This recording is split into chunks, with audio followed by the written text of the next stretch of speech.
Avec votre tableau de chiffre d'affaires mensuel, vous avez la possibilité de le traduire en graphique. Ce graphique peut être représenté de cette manière. Vous avez la possibilité d'y ajouter un titre et de déterminer les différents noms des axes. Avec Excel, il est possible de trier un tableau en fonction d'une colonne. Ici, la colonne A est rangée de façon alphabétique. Si l'on souhaite trier le tableau en fonction des villes, c'est-à-dire la colonne B, c'est tout à fait possible. Voilà le résultat. Dans un tableau Excel, vous pouvez y ajouter des objets. Ces objets peuvent être de différentes couleurs, différentes formes.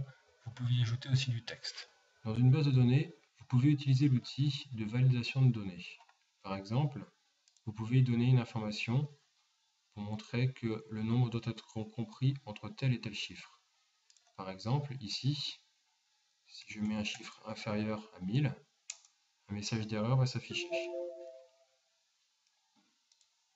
Il faut donc que votre chiffre soit compris entre 1000 et 95 999.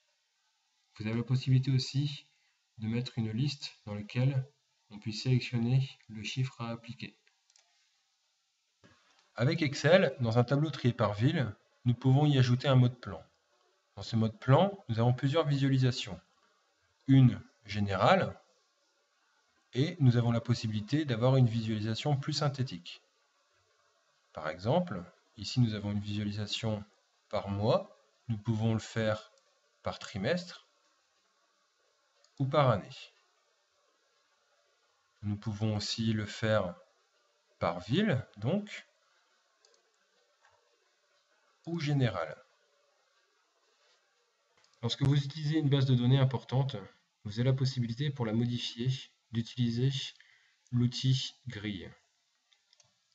Il est alors beaucoup plus facile d'accéder à une information, à une ligne bien précise, modifier certaines cellules et que les validations soient prises en compte.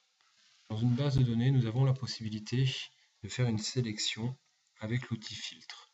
Par exemple, parmi la colonne ville, nous avons envie d'afficher simplement toutes les lignes correspondant à la ville de Troyes. Nous sélectionnons Troyes, nous validons,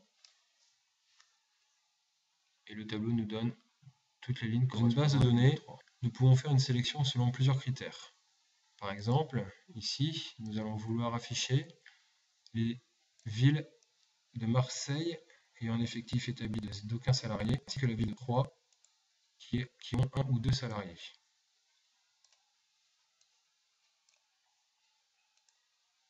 Nous validons. Il nous affiche bien les villes de Troyes et Marseille qui ont un ou deux salariés et aucun salarié.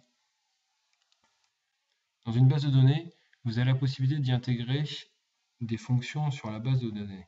Par exemple, en sélectionnant une ville directement, telle que Troyes, vous allez pouvoir avoir l'affichage directement de la valeur maximale, minimale ou de la moyenne de la ville de Troyes en fonction du chiffre d'affaires. Avec Excel, dans un tableau trié par ville, il est possible d'ajouter des sous-totaux ville par ville. Par exemple, ici, nous avons le sous-total du mois de janvier du chiffre d'affaires de la ville d'Aix-en-Provence. Ici, nous avons, pour le mois de février, le sous-total du chiffre d'affaires de la ville d'Allo. Dans une base de données, on peut utiliser l'outil du tableau croisé dynamique. Ce sont des outils d'analyse de données. Par exemple, ici, avec le critère des villes et du nombre d'effectifs, nous souhaitons savoir le nombre d'entreprises dans chaque ville. Par exemple, dans la ville d'Amiens, nous avons le nombre d'entreprises en fonction de l'effectif, avec un total, par exemple ici, de 15 sociétés pour la ville d'Amiens. Dans une base de données, on peut y intégrer des graphiques croisés permettant de représenter sous la forme d'un graphique un tableau croisé dynamique. Par exemple, ici, nous avons voulu afficher les villes ayant des sociétés sur un effectif de 250 à 499 salariés.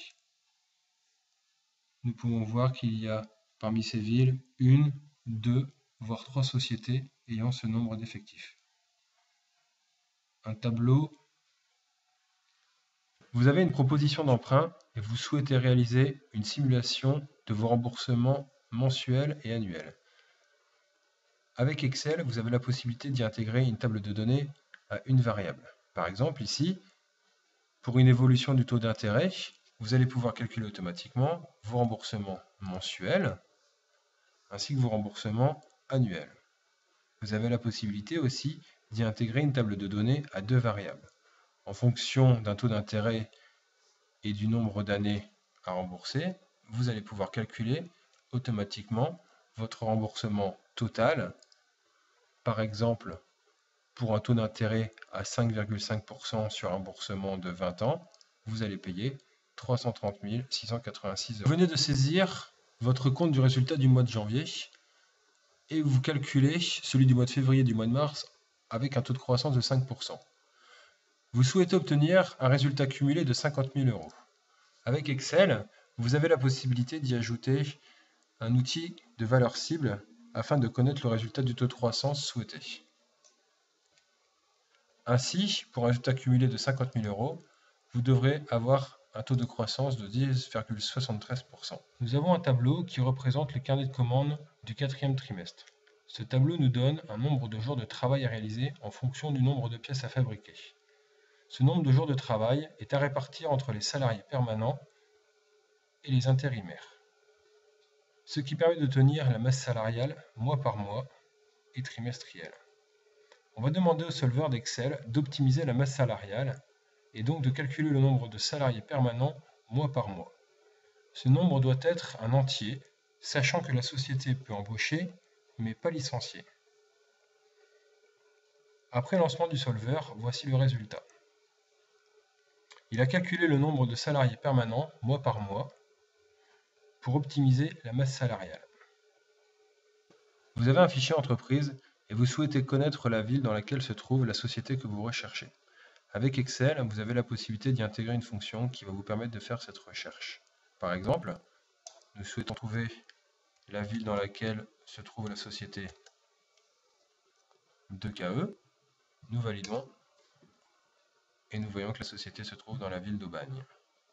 Vous avez un tableau des barèmes des commissions et des primes en fonction du chiffre d'affaires, ainsi qu'un deuxième tableau dans lequel vous avez la liste de vos commerciaux. Grâce à Excel, vous allez pouvoir réaliser des calculs automatiques et des primes de chaque commercial en fonction de sa vente réalisée. Par exemple, Marc, qui va faire un chiffre d'affaires de 26 500 €, Excel va venir chercher dans votre premier tableau, en fonction de la fourchette dans laquelle se trouve le commercial, sa commission ainsi que sa prime. Et donc vous donnez un total automatique pour chaque commercial. Par exemple, pour Jean, pour Philippe, pour André, ainsi qu'Olivier. Vous avez deux tableaux de chiffre d'affaires par taille d'entreprise et par ville au premier et au deuxième trimestre. La différence entre ces deux tableaux est la colonne des 4 à 5 salariés et les différentes villes. Ici, vous avez Aix-en-Provence et Vitrolles. Excel va pouvoir consolider ces deux tableaux qui n'ont pas la même structure et ainsi donner un tableau final dans lequel nous pouvons avoir des détails en fonction des villes.